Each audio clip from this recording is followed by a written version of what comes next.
آج کے اردو نثری قواعد کے اس ویڈیو میں ہم بات کریں گے حرف جار کے بارے میں۔ حرف جار بھی اجزائے کلام کا ایک حصہ ہے۔ دوستوں، اس مختصر سے ویڈیو میں آپ سیکھ سکیں گے حرف جار کا مختصر تعارف، مجرور کسے کہتے ہیں، اور حرف جار کی تعریف اور مثالیں بہت ہی آسان انداز میں۔ سب سے پہلے ہم شروعات کرتے ہیں حرف جار کے مختصر تعارف سے۔ لفظ جار عربی لفظ جر سے لیا گیا ہے۔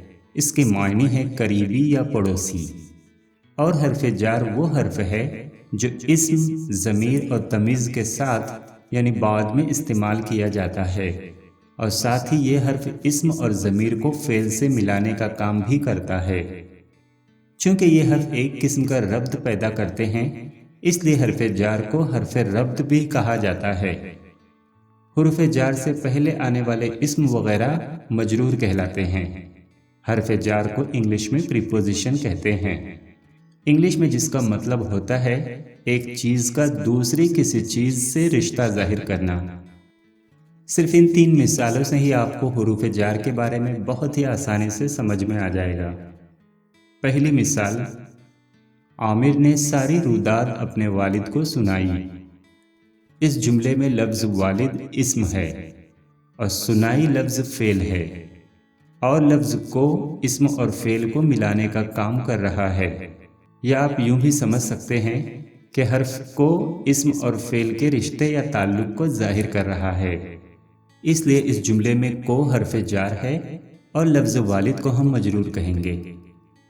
اب اس دوسری مثال پر غور کیجئے۔ حضرت سلمان فارسی رضی اللہ تعالیٰ عنہ کا شمار ایسے ہی لوگوں میں ہوتا ہے۔ اس جملے میں سلمان فارسی رضی اللہ تعالیٰ عنہ اسم یعنی مجرور ہے اور کا حرف جار ہے۔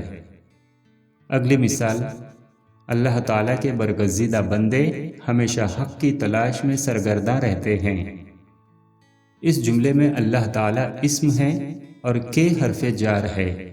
اس جملے میں ایک اور حرف جار ہے، لفظ کی، جو اسم حق کے بعد استعمال کیا گیا ہے، اور لفظ حق کو ہم مجرور بھی کہیں گے۔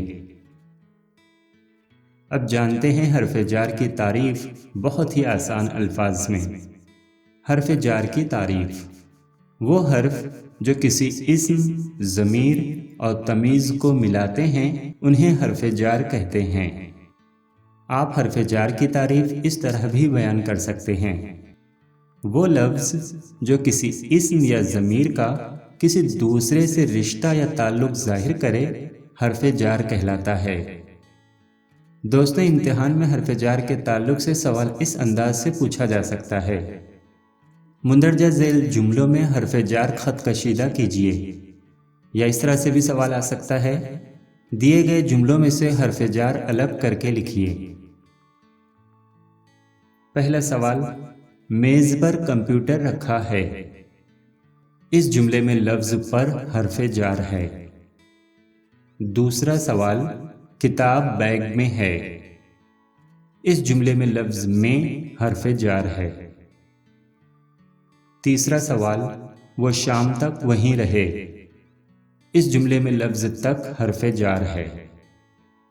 اسی طرح کا، کی، کے، کو، پر، سے، تلک، اوپر، پہ، نیچے، درمیان، ساتھ، اندر، باہر، پاس، تلے، سنگ، ساتھ وغیرہ الفاظ حروف جار یا حروف ربط ہیں۔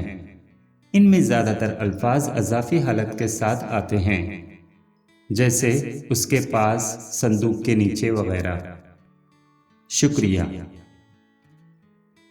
دوستوں، میں امید کرتا ہوں کہ آپ کو حروف جار کے بارے میں سمجھ میں آ گیا ہوگا۔ یہ ویڈیو اگر آپ کو پسند آیا ہو تو لائک، کمنٹ اور شیئر ضرور کریں۔ پھر ملیں گے اردو گرامر کے نیکسٹ ویڈیو میں، تب تک کے لیے اللہ حافظ۔